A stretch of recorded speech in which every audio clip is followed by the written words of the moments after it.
আসসালামু আলাইকুম। আজকের ক্লাসে সবাইকে স্বাগত। আজকে আমরা বাংলাদেশের নদ নদী আলোচনা করব। এই নদ নদীর ক্লাসে আমরা ভর্তি পরীক্ষার জন্য এবং চাকরির পরীক্ষার জন্য আমরা যে কোশ্চেনগুলো আমরা ফেস করি সেই কোশ্চেনগুলো আমরা সহজ করানোর চেষ্টা করব। তো তোমরা যারা এই ক্লাসটি দেখছো তোমরা খাতা কলম নিয়ে মনোযোগ দিয়ে ক্লাস দেখতে থাকো। ইনশাল্লাহ তোমাদের জন্য আজকে ক্লাসে আমরা বেশ সুন্দর গুছানো একটা উপস্থাপনা নিয়ে আসছি এবং এই টপিকটা ভর্তি পরীক্ষায় বেশ কিছু নাম্বার আমাদেরকে তুলে আনতে সাহায্য করবে। আমরা এই মানচিত্রের মাঝখানে আমরা দেখব কোন নদী কোন জেলা দিয়ে ঢুকেছে এবং এটার গতিপথ কী, এর পাশাপাশি কোথায় মিলিত হয়েছে, শাখা নদী কি উপনদী কি, আমরা সেই বিষয়গুলো জেনে নিতে পারবো। তার আগে আমরা একটা বিষয় ক্লিয়ার করে ফেলি। বাংলাদেশে বিভিন্ন পরিসংখ্যান মতে নদী আছে, এক এক পরিসংখ্যানে এক একটা তথ্য পাই আমরা। কারো কারো মতে 710টা, কারো কারো মতে 230টা, কারো কারো মতে আবার 1000-এরও বেশি। তাহলে যেই ফিগারটা কনস্ট্যান্ট না, আমরা ওই ফিগারটা নিয়ে আমাদের যুদ্ধ করার দরকার নাই।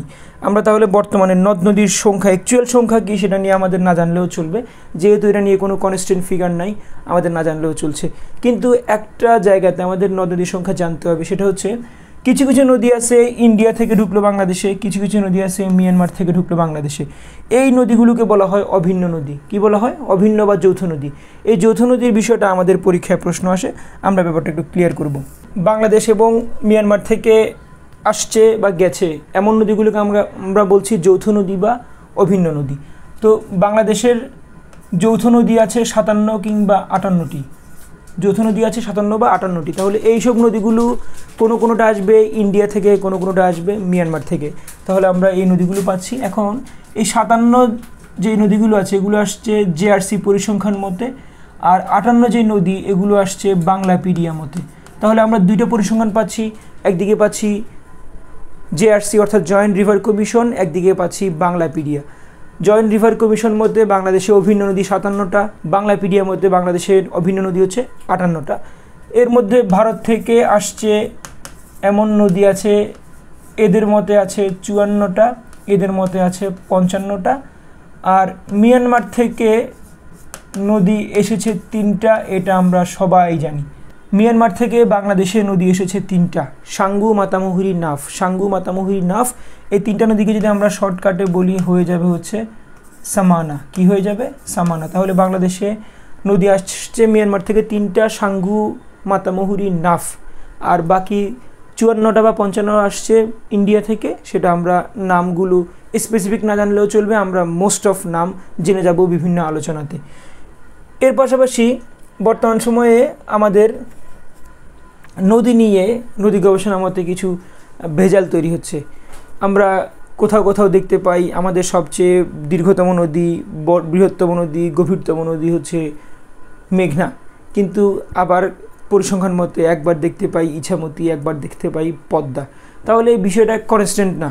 কনস্ট্যান্ট না হওয়ার আগ পর্যন্ত আমরা আপাতত যেটা বড় সেটাকে বড় হিসেবে জানবো, আর যেটা ছোট সেটা ছোট হিসেবে জানবো। বাংলাদেশে বৃহত্তম, এরপর দীর্ঘতম, এরপরে নাব্য, এরপরে সবচেয়ে বেশি পানি প্রবাহ, এই ধরনের সব ধরনের পরিসংখ্যানে যতগুলো নদীর কোয়েশ্চেন জানতে চাইবে সবগুলোর উত্তর হবে একটাই, সেটা হচ্ছে মেঘনা। তাহলে বাংলাদেশে বৃহত্তম, দীর্ঘতম, নাব্য, গভীরতম, সবচেয়ে বেশি পানি, সবচেয়ে বেশি স্রোত, এই ধরনের যতগুলো পরিসংখ্যান পাবো সব কিছুতে একটাই উত্তর হবে, সেটা হচ্ছে মেঘনা। আর বাংলাদেশের সবচেয়ে ছোট নদীর নাম হলো গোবরা। সবচেয়ে ছোট নদীর নাম কি হবে? গোবরা। আমি লিখে দিচ্ছি, সবচেয়ে ছোট নদীর নাম হলো গোবরা। এই গোবরা নদীটি হলো পঞ্চগড়ের একটা নদী। তাহলে আমরা দেখতে পাচ্ছি আমাদের বড় নদী, ছোট নদী, আবার এদিকে আমরা দেখতে পাচ্ছিলাম আমাদের যৌথ যে নদীগুলো আছে সেই নদীগুলো। এবার কিছু কিছু নদী আছে যেগুলোর এক্সট্রা কিছু পরিসংখ্যান আমাদের পরীক্ষার জন্য দরকার হয়। যেমন একটা নদী আছে যমুনা। কি নদী? যমুনা নদী। এই যমুনা নদীটা হচ্ছে সবচেয়ে বেশি চরবহুল নদী। কি নদী? চরবহুল নদী। তাহলে বাংলাদেশের সবচেয়ে বেশি চর হয় কোন নদীতে? সেটা হলো যমুনা নদীতে, আমরা যাকে বলবো চরবহুল নদী। আর বাংলাদেশের একটা নদী আছে যেটার স্রোত সবচেয়ে বেশি জোরে যায়, সেটার নাম হচ্ছে কর্ণফুলী। অর্থাৎ কর্ণফুলী নদীটাকে বলা হয় খরস্রোতা নদী। কি বলা হয়? খরস্রোতা নদী। তাহলে বাংলাদেশের কর্ণফুলী নদী হলো খরস্রোতা নদী, সবচেয়ে গভীরতম, বৃহত্তম, দীর্ঘতম, সবচেয়ে বেশি পানির স্রোত, এই ধরনের বড় বড় পরিসংখ্যান বোঝায় সব ধরনের নদী হচ্ছে মেঘনা, ছোট নদী হলো গোবরা, আর সবচেয়ে বেশি চর হয় হচ্ছে এই যমুনা নদীতে। তাহলে আমরা মোটামুটি আমাদের নদীগুলোর কিছু কিছু বৈশিষ্ট্য জেনে গেলাম। এর পাশাপাশি আমাদেরকে আরও একটু ব্যতিক্রমী তথ্য জানতে হবে, সেটা হচ্ছে বাংলাদেশে কিছু কিছু নদী কোনো কোনো জায়গা দিয়ে প্রবেশ করে আবার বের হয়ে গেছে। এই যে ধরেন এই যে এদিক থেকে বের হয়ে এদিকে চলে গেল, এদিক দিয়ে ঢুকে এদিকে চলে গেল, এমন কিছু নদী আছে এগুলো ঘুরেই পেঁচাই বাংলাদেশে চলে আসছে। কিন্তু একটা নদী আছে একেবারে বাংলাদেশ থেকে বাইরে চলে গিয়ে সেটা আর কখনো আসে নাই। তাহলে দুই ধরনের তথ্য আছে, একটা হচ্ছে বাংলাদেশ থেকে ভারতে গিয়ে ফিরে এসেছে এমন নদী কয়টা, তাহলে হবে 4টা। আবার বাংলাদেশ থেকে ভারতে গিয়ে ফিরে আসেনি এমন নদী একটা। 4টা নদী কী কী? পুনর্ভবা, টাঙ্গন, আরেকটা হচ্ছে মহানন্দা। তাহলে বাংলাদেশ থেকে 4টা নদী ভারতে গেছে আবার ফিরে আসছে। কী কী? পুনর্ভবা, টাঙ্গন, আত্রাই, মহানন্দা। এই 4টা নদীকে আমরা একটা টেকনিকে পড়ে ফেলতে পারি। প্রত্যেকটা নামের প্রথম বর্ণ দিয়ে একটা আমের নাম হয়ে যায়। আমরা ফজলি আম, মালদহ আম, এই আম সেই আম, অনেক ধরনের আম খাই। আজকে থেকে একটা নতুন আমের জন্ম হলো পুটা আম। কী আম? পুটা আম। পুটা আম মানে হলো পুনর্ভবা, টাঙ্গন, আত্রাই, মহানন্দা। অর্থাৎ এই 4টা নদী ইন্ডিয়াতে গিয়ে আবার বাংলাদেশে ফেরত আসছে। কিন্তু একটা নদী ঠাকুরগাঁও থেকে ইন্ডিয়াতে গিয়ে আর আসে নাই, অর্থাৎ বাংলাদেশে থেকে ইন্ডিয়াতে গিয়ে আর ফেরত আসেনি এমন নদী একটি, সেটি হলো কুলিক নদী। কী নদী? কুলিক নদী। এই কুলিক নদীর বাড়ি হলো ঠাকুরগাঁও। কুলিক নদীর বাড়ি হলো ঠাকুরগাঁও। তাহলে 4টা নদী গিয়ে ফেরত আসছে, পুনর্ভবা, টাঙ্গন, আত্রাই, মহানন্দা। একটা নদী গিয়ে ফেরত আসেনি, সেটা হলো কুলিক। কুলিকের বাড়ি হলো ঠাকুরগাঁও। তাহলে আমরা নদীকেন্দ্রিক যেই তথ্যগুলো খুব প্রয়োজনীয় ওয়ান লাইনার সেগুলো আমরা জেনে নিলাম।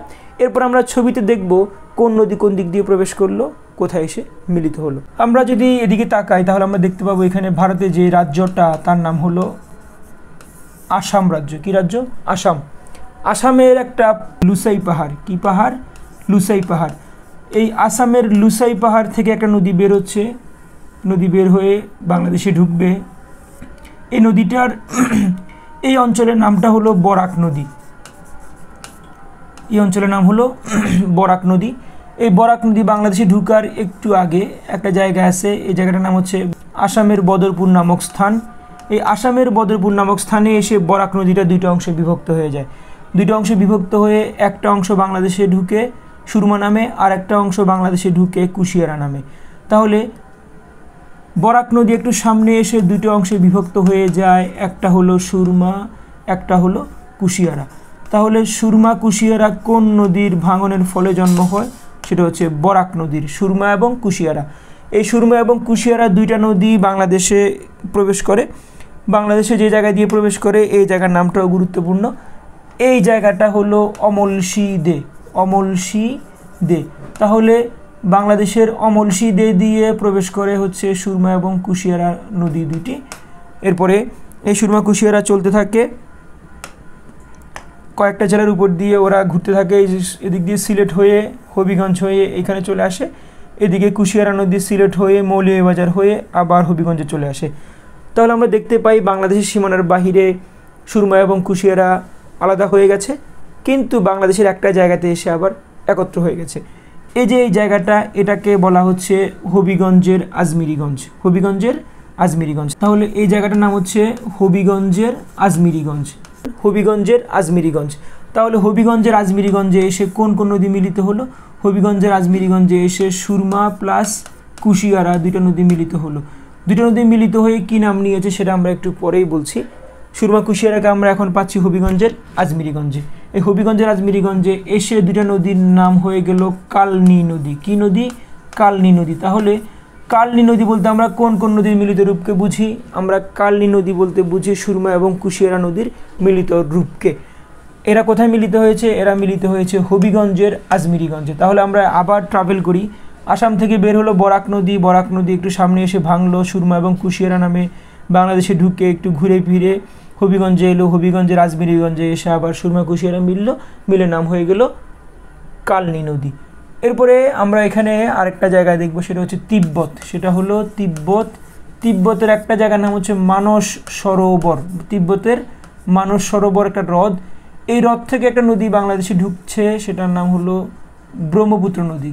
ব্রহ্মপুত্র। তাহলে তিব্বতের মানস সরোবর থেকে একটা নদী আসছে বাংলাদেশে, সেটা হলো ব্রহ্মপুত্র নদী। এই ব্রহ্মপুত্র নদী বাংলাদেশে ঢুকে কুড়িগ্রাম দিয়ে প্রবেশ করে। কুড়িগ্রাম দিয়ে প্রবেশ করে সেটা জামালপুরের উপর দিয়ে আস্তে আস্তে ময়মনসিংহের উপর দিয়ে প্রবাহিত হতে থাকে।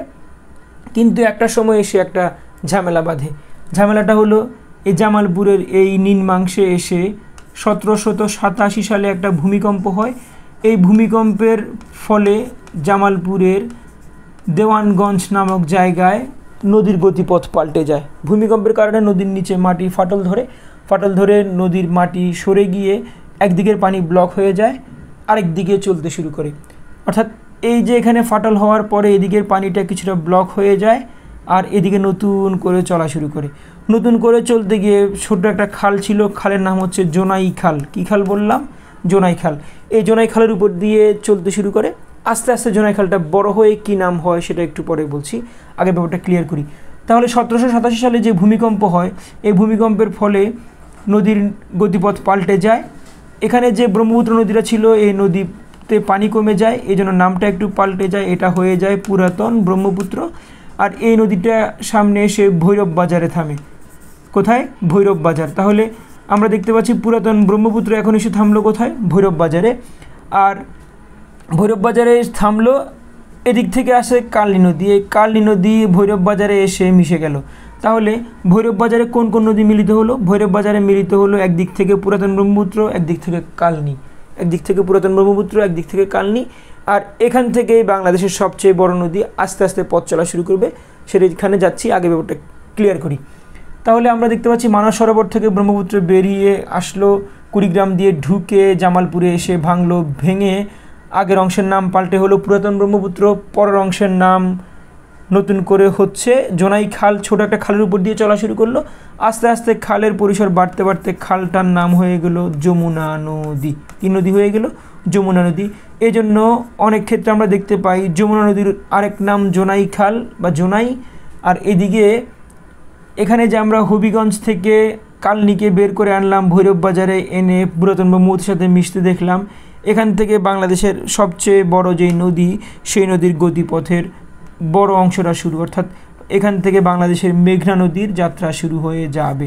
তাহলে আমরা দেখতে পাচ্ছি ভৈরব বাজারে একদিক থেকে কালনী, একদিক থেকে পুরাতন ব্রহ্মপুত্র, এই দুইটা মিলে হয়ে গেল মেঘনা। তাহলে মেঘনা নদীর প্রকৃষ্ট গতিপথ শুরু হলো বাংলাদেশে ভৈরব বাজার থেকে। ভৈরব বাজার থেকে মেঘনা নামে ছুটে চললো। আর এদিকে জামালপুর থেকে জোনাই খালের উপর দিয়ে পানি চলতে চলতে নাম হয়ে গেল যমুনা। তাহলে আমরা ব্যাপারটা বুঝতে পারলাম। এবার আমরা আমাদের আরও যে কয়েকটা বড় বড় নদী আছে সেখান থেকে আর একটা নাম জানবো। এখানে নেপালের একটা জায়গা আছে, সেটা হচ্ছে গঙ্গোত্রী হিমবাহ। গঙ্গোত্রী হিমবাহ। এই গঙ্গোত্রী হিমবাহ থেকে একটা নদী বাংলাদেশে আসবে। বাংলাদেশে ঢুকার আগে এই নদীটা ভেঙে যায়। সুন্দর একটা বিষয় আপনাদেরকে বলে দিচ্ছি, গঙ্গোত্রী হিমবাহ থেকে যে নদীটা বেরিয়েছিল সেটার নাম ছিল গঙ্গা। তাহলে গঙ্গোত্রী, গঙ্গা সাউন্ডে প্রায় কাছাকাছি। এই গঙ্গা নামের নদীটা সামনে এসে দুইটা অংশে বিভক্ত হয়ে যায়। একটার নাম হয়ে যায় ভাগীরথী। ভাগীরথী নাম ধরে সে চলে যায় পশ্চিমবঙ্গের হুগলির দিকে, আস্তে আস্তে কলকাতা পার হয়ে ওদের যে সমুদ্র বন্দর সেখানে চলে যায়। আর এদিক দিয়ে পদ্মা নদী বাংলাদেশে প্রবেশ করে। বাংলাদেশে পদ্মা নদী প্রথমে প্রবেশ করে হচ্ছে চাঁপাইনবাবগঞ্জ জেলা দিয়ে। তো চাঁপাইনবাবগঞ্জকে আমরা বলতে পারি সিএনজি শর্টকাটে। তাহলে এভাবে বলতে পারি যে পদ্মা নদী বাংলাদেশে প্রবেশ করে সিএনজি করে। কী করে প্রবেশ করে? সিএনজি করে। তাহলে সিএনজি মানে চাঁপাইনবাবগঞ্জ। তাহলে পদ্মার গতিপথ বা পদ্মার প্রবেশ পথ হলো চাঁপাইনবাবগঞ্জ বা সিএনজি। তো এই চাঁপাইনবাবগঞ্জ ধরে পদ্মা ছুটে চলে সামনে আসবে, এসে কাকে যেন পাবে, আমরা দেখতে পাচ্ছি উপর থেকে যমুনা অপেক্ষা করছে। তাহলে যমুনা অপেক্ষা করছে, এদিকে পদ্মাও আসছে। আমরা দেখতে পাচ্ছি পদ্মা এখানে, যমুনা এখানে। তাহলে পদ্মা এবং যমুনা দুটো নদী মিলিত হয়ে গেল। ব্যাপারটা দাঁড়াচ্ছে এরকম যে পদ্মার বুকে যমুনা এসে মিশে গেল। তাহলে যমুনার গতিপথ জামালপুর থেকে শুরু হয়েছিল, এখানে এসে শেষ হয়ে গেল। আর এই জায়গাটার নাম হচ্ছে রাজবাড়ি। আর স্পেসিফিক যদি বলি রাজবাড়ির গোয়ালন্দ। রাজবাড়ির কি? গোয়ালন্দ। তাহলে পদ্মা এবং যমুনা মিলিত হলো কোথায়? পদ্মা এবং যমুনা মিলিত হলো রাজবাড়ির গোয়ালন্দে। এখন পদ্মা যমুনা তো আমরা মিশিয়ে দিলাম, মিলন হলো। তাহলে পদ্মা যমুনা যদি মিলন হয়, মিলন হওয়ার পরে নাম কি দুইটা হবে না একটা হবে নাকি অন্যরকম কিছু? ব্যাপারটা হলো পদ্মা যমুনা যদি যেখানে মিলিত হলো, এখানে যমুনা নদীর গতিপথ শেষ, মানে পদ্মা যমুনা মিলে নাম হয়ে গেল পদ্মা। এই কোয়েশ্চেনগুলো আমাদের পরীক্ষায় প্রশ্ন আসে যে পদ্মা এবং যমুনার মিলিত স্রোতের নাম কি, তখন আমরা ধরবো পদ্মা। তাহলে এই রাজবাড়ির গোয়ালন্দে এসে যমুনা পদ্মা মিলে নাম হয়ে গেল পদ্মা। এরপর ছুটে চললো, পদ্মা ছুটতে ছুটতে চলে এলো এমন এক জায়গায় যেটা আমরা সবাই জানি ইলিশের জন্য বিখ্যাত একটা জায়গা।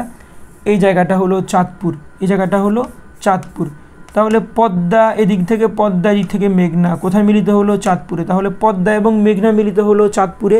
আমরা দেখতে পাই যে পদ্মা মেঘনা এবং পদ্মা যমুনা নিয়ে আমরা কনফিউশনে থাকি, ব্যাপারটা একটু সহজ করে নিব। রাজবাড়ির গোয়ালন্দে পদ্মা যমুনা আর চাঁদপুরে হচ্ছে পদ্মা মেঘনা। তো আমরা বাংলা সিনেমায় একজন নায়িকা ছিলেন চম্পা, এই চম্পার নামটা দিয়ে কিন্তু আমরা এই প্রবলেমটা সলভ করতে পারি। চম্পা মানে হলো চাঁদপুর, মেঘনা, পদ্মা। তাহলে চাঁদপুরে যদি মেঘনা পদ্মা হয়, বাকিটা হবে রাজবাড়ির গোয়ালন্দে, সেখানে হবে যমুনা এবং পদ্মা। তাহলে আমরা দেখতে পাচ্ছি এবার চাঁদপুরে এসে পদ্মা এবং মেঘনা মিশে গেল, পদ্মা মেঘনা মিশে নাম হয়ে গেল মেঘনা, সে আস্তে আস্তে বঙ্গোপসাগরে চলে গেল। তাহলে আমরা এখন পর্যন্ত দেখতে পাচ্ছি পদ্মা, মেঘনা, যমুনা, এই যে তিনটা বড় বড় নদী, এই নদীগুলোর মধ্যে কোন নদীটি সরাসরি সমুদ্রে পতিত হয়েছে? অবভিয়াসলি মেঘনা। তাহলে যমুনা এবং পদ্মার সাথে সমুদ্র সংযোগ নাই। এরপরে আমরা জানি এদিক দিয়ে ভারতের একটি রাজ্য আছে, রাজ্যের নাম হচ্ছে মিজোরাম। এই মিজোরামে আরেকটা পাহাড় আছে লুসাই পাহাড়। আসামেও একটা পাহাড় ছিল লুসাই পাহাড়, এখানেও আছে লুসাই পাহাড়। এই লুসাই পাহাড় থেকে নদী বেরোলো, নদীর নাম হলো কর্ণফুলী, যেটা বাংলাদেশের খরস্রোতা নদী, একটু আগে আপনাদেরকে বলেছিলাম। এই কর্ণফুলী নদী বাংলাদেশে প্রবেশ করে রাঙামাটি জেলা দিয়ে, রাঙামাটি জেলা দিয়ে কর্ণফুলী নদী প্রবেশ করে আস্তে আস্তে করে বঙ্গোপসাগরে চলে যায়। তাহলে আমরা দেখতে পাচ্ছি কর্ণফুলী নদীর সাথেও সমুদ্রের সরাসরি সংযোগ আছে, এদিক দিয়ে মেঘনা নদীর সাথে সমুদ্রের সংযোগ আছে। এর বাইরে তেমন কোনো বড় নদীর সাথে বাংলাদেশের সমুদ্র সংযোগ নাই। তো আমরা আশা করি ব্যাপারটা বুঝতে পেরেছি। এইবার আমরা আরও যে সূক্ষ্ম সূক্ষ্ম কিছু নদী আছে সেগুলো সম্পর্কে জানবো। তার আগে আমরা আরেকবার ফ্ল্যাশব্যাকে যাই। আমরা দেখতে পাচ্ছি বরাক নদী, যাকে আমরা মেঘনা নদী হিসেবে জানি, অর্থাৎ মেঘনা নদীর উৎপত্তিস্থলের নাম হচ্ছে বরাক নদী। তাহলে বরাক নদীর প্রবেশ পথ সিলেট জেলা, এরপরে প্রবেশ পথ কুড়িগ্রাম জেলা, এরপরে পদ্মা নদীর প্রবেশ পথ সিএনজি অর্থাৎ চাঁপাইনবাবগঞ্জ, যেটা আমরা বলেছিলাম পদ্মা বাংলাদেশে ঢুকে সিএনজি করে চাঁপাইনবাবগঞ্জে করে। এরপরে আমরা দেখতে পাচ্ছি এদিক দিয়ে কর্ণফুলী আছে, কর্ণফুলীর প্রবেশ পথ হচ্ছে আমাদের রাঙামাটি। এই ব্যাপারগুলো আমরা বড় বড় নদীগুলো সম্পর্কে জানলাম। আমরা এবার আরও যে কিছু চিপা চাপা নদী আছে যেগুলো দেখে মনে হয় না পরীক্ষায় প্রশ্ন আসতে পারে, কিন্তু এসেই যায়। যেমন গত বছর পরীক্ষায় প্রশ্ন আসছিল সিকিম থেকে উৎপত্তি নদী কোনটি, তখন আমাদেরকে উত্তর করতে হয়েছিল করতোয়া কিংবা তিস্তা থেকে। তাহলে যেটা অপশনে ছিল সেটা থেকে আমরা উত্তর করব। তো আমরা জানি বাংলাদেশের এই উপর দিয়ে এদিক দিয়ে যে রাজ্যটি ভারতের, সেটার নাম হচ্ছে সিকিম। কী রাজ্য? সিকিম। এই সিকিম থেকে দুটো নদী বাংলাদেশে প্রবেশ করে, একটা পঞ্চগড়ের উপর দিয়ে আর একটা নীলফামারী দিয়ে। এই জেলাটার নাম হচ্ছে নীলফামারী, এই জেলাটার নাম হলো পঞ্চগড়। নীলফামারী দিয়ে যে নদী প্রবেশ করে তার নাম হলো তিস্তা। তাহলে তিস্তা নদী বাংলাদেশে প্রবেশ করে নীলফামারী দিয়ে, আর পঞ্চগড় দিয়ে যে নদী প্রবেশ করে তার নাম হলো করতোয়া।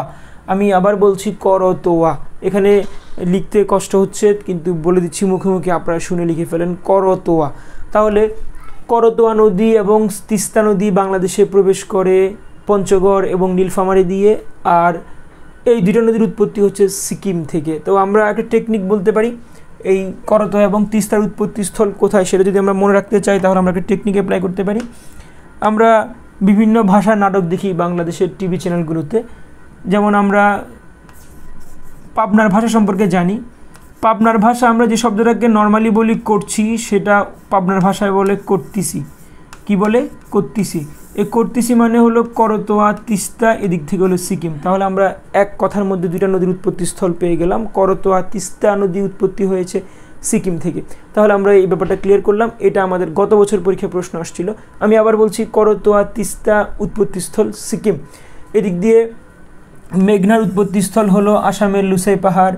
আর এদিকে আমরা দেখতে পাচ্ছি তিব্বতের মানস সরোবর হ্রদ থেকে দুইটা নদীর উৎপত্তি। একদিক থেকে প্রাথমিকভাবে হচ্ছে ব্রহ্মপুত্র, আর ব্রহ্মপুত্র একটু পরে এসে ভেঙে চুরে কি হয়েছে? যমুনা। তাহলে ব্রহ্মপুত্র এবং যমুনা দুইটা নদীর উৎপত্তিস্থল হচ্ছে কোথায়? তিব্বতের মানস সরোবর। আর এদিকে আমরা জানি পদ্মা নদীর উৎপত্তিস্থলের নাম হচ্ছে গঙ্গা। তাহলে পদ্মা যেখান থেকে আসছে গঙ্গাও সেখান থেকে আসছে, বা গঙ্গা যেখান থেকে আসছে পদ্মাও সেখান থেকে আসছে। তাহলে গঙ্গার যদি উৎপত্তিস্থল গঙ্গোত্রী হয় তাহলে পদ্মার কোথায় হবে? অবভিয়াসলি গঙ্গোত্রী হিমবাহ। তাহলে আমরা দেখতে পাচ্ছি পদ্মার নাম ছিল গঙ্গা, সুতরাং পদ্মা নদীর উৎপত্তিস্থল গঙ্গোত্রী হিমবাহ। এরপরে যমুনা ব্রহ্মপুত্র, তিব্বতের মানস সরোবর, মেঘনা আসামের লুসাই পাহাড়, কর্ণফুলী মিজোরামের লুসাই পাহাড়, করতোয়া তিস্তা সিকিম। আর এদিক দিয়ে আমাদের আরও 3টা গুরুত্বপূর্ণ নদী আছে, আমরা একটু আগে যেটা পড়িয়েছিলাম সামানা দিয়ে, সামানা, সাঙ্গু, মাতামুহুরি, নাফ। আমরা জানি এই নাফ নদী বাংলাদেশ এবং মিয়ানমারের সীমান্ত নদী, এটা প্রবেশ করে কক্সবাজার জেলা দিয়ে। এরপরে মাতামুহুরি নদী আছে, এই মাতামুহুরি নদী প্রবেশ করে বান্দরবান জেলা দিয়ে। এরপর আছে সাঙ্গু নদী, এই সাঙ্গু নদীও প্রবেশ করে বান্দরবান জেলা দিয়ে। তাহলে বাংলাদেশে মিয়ানমার থেকে আসা নদী 3টি, সাঙ্গু, মাতামুহুরি, নাফ। সাঙ্গু এবং মাতামুহুরি প্রবেশ করেছে বান্দরবান জেলা দিয়ে, নাফ নদী প্রবেশ করেছে কক্সবাজার জেলা দিয়ে। তাহলে আমরা মোটামুটি বাংলাদেশের যে নদ নদীর গতিপথ, উৎপত্তিস্থল, গতিপথ, প্রবেশপথ, মিলিত স্থান সবগুলো আমরা টেকনিক আকারে পড়েছি। এখানে মিলনস্থলের একটা টেকনিক আমরা সবাই মুখস্থ করবো, সেটা হচ্ছে চম্পা। চম্পা মানে হলো চাঁদপুরে মেঘনা পদ্মা, আর এর বাহিরে পদ্মা এবং যমুনা নদীর মিলিত স্থল হলো গোয়ালন্দ, রাজবাড়ি। তো আমরা মোটামুটি ব্যাপারটা বুঝতে পারলাম। এবার আমরা নদ নদীর সাথে জড়িত আরও কিছু বিষয় আছে যেগুলো সম্পর্কে জানবো, যেগুলো আমাদের পরীক্ষার নাম্বার নষ্ট করিয়ে দেয়, আমরা ইনশাল্লাহ ক্লিয়ার করে ফেলবো। আমরা জানি আমাদের বিভিন্ন সময় নদীর নাম এবং অন্য নাম নিয়ে প্রশ্ন আসে। যেমন প্রশ্ন আসে মেঘনা নদীর অন্য নাম কি? মেঘনা নদীর অন্য নাম হলো বরাক নদী, আমরা যেটা একটু আগে দেখছিলাম, বরাক নদী। এরপরে পদ্মা নদীর অন্য নাম কি? পদ্মা নদীর অন্য নাম হলো কীর্তিনাশা, কীর্তিনাশা। আমি একটু পরে ব্যাখ্যা দিচ্ছি, আগে আমি লিখে ফেলি কীর্তিনাশা। এরপরে আসছে যমুনা, যমুনা নদীর অন্য নামটা হলো জোনাই নদী বা জোনাই খাল, যেটাই আমরা লিখি না কেন সমস্যা নাই। এরপরে ব্রহ্মপুত্রের অন্য নামটা হলো লোহিত। এরপরে বুড়িগঙ্গার আরেকটা নাম আছে, বুড়িগঙ্গার আরেকটা নাম হলো ধোলাই খাল, ধোলাই খাল। তাহলে আমরা এই কয়েকটা নদীর নাম পাচ্ছি যেগুলো আমাদের পরীক্ষা কনফিউশনে ফেলে দেয়, আমরা ক্লিয়ার করব। মেঘনা হলো বরাক নদী, পদ্মা হলো, পদ্মার নাম কীর্তিনাশা কেন? আমরা জানি এই পদ্মা নদীটা পশ্চিমবঙ্গ ঘেঁষে বাংলাদেশে আসছে। নবাব সিরাজউদ্দৌলার একজন মন্ত্রী ছিলেন, নাম হচ্ছে রাজবল্লভ। এই রাজবল্লভ অনেক দুর্নীতিপরায়ণ ছিলেন, উনি দুর্নীতি করে অনেকগুলো সম্পদের মালিক ছিলেন। এই সম্পদগুলো সবগুলো ছিল পদ্মা নদীর পাড়ে। তো পদ্মা নদী এক সময় আস্তে আস্তে সবগুলো সম্পদ পানিতে বিলীন করে দেয়। এই যে রাজবল্লভের বিশাল কীর্তি ছিল, এই কীর্তিটা যে নাশ হয়ে গেল, এই জন্য পদ্মা নদীর নাম হয়ে গেল কীর্তিনাশা। তাহলে পদ্মা নদীর নাম কীর্তিনাশা হলো কিভাবে? পদ্মা নদীর নাম কীর্তিনাশা হলো এই পদ্মা নদী রাজবল্লভের সম্পদকে একেবারে পদ্মা নদীতে বিলীন করে দেয়। তো আমরা গল্প যদি মনে রাখতে না পারি, তাহলে আমরা একটা গান দিয়ে মনে রাখতে পারি। সেটা হলো, আমরা অনেকগুলো গানে পদ্মা নদীর একটা দোষ দেখতে পাই, সর্বনাশা পদ্মার ঢেউরে একটা কথা শুধাই তোমারে। তাহলে এই যে সর্বনাশা বললো পদ্মা নদীকে, সেখান থেকে আমরা ধরে নিতে পারি সর্বনাশা মানে হলো কীর্তিনাশা। তাহলে সর্বনাশা কিংবা কীর্তিনাশা কোন নদী? সেটা হলো পদ্মা নদী। আর এদিকে আসি আমরা যমুনা, যমুনা নদীর আরেক নাম ছিল হচ্ছে জোনাই খাল। তাহলে আমরা জ সাউন্ডটা মিলিয়ে ফেলি, যমুনা জোনাই, যমুনা জোনাই, সাউন্ডে চলে গেল। এরপরে এখানে একটা জাদু আমরা দেখতে পাবো, সেটা হচ্ছে যে ব্রহ্মপুত্র নদীর নাম হলো লোহিত আর বুড়িগঙ্গা নদীর নাম হলো ধোলাই খাল।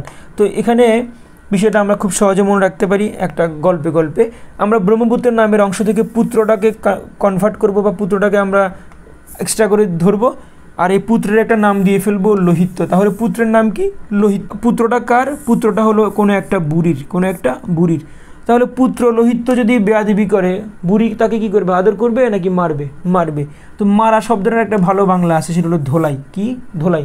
তাহলে আমরা এই ব্যাপারটা ভেবে বলতে পারি পুত্র লোহিতকে বুড়ি ধোলাই দিল, পুত্র লোহিতকে বুড়ি ধোলাই দিল। ইট মিনস পুত্র ব্রহ্মপুত্র, লোহিত মানে লোহিত, বুড়ি ধোলাই দিল মানে বুড়িগঙ্গা, আর ধোলাই দিল মানে হলো ধোলাই খাল।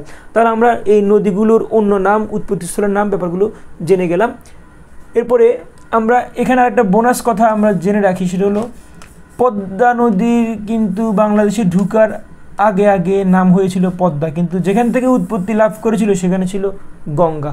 তাহলে এই ব্যাপারটা মাথায় রাখতে হবে, পদ্মা নদীর নাম দুইটা, একদিক থেকে হলো কীর্তিনাশা, একদিক থেকে হলো গঙ্গা।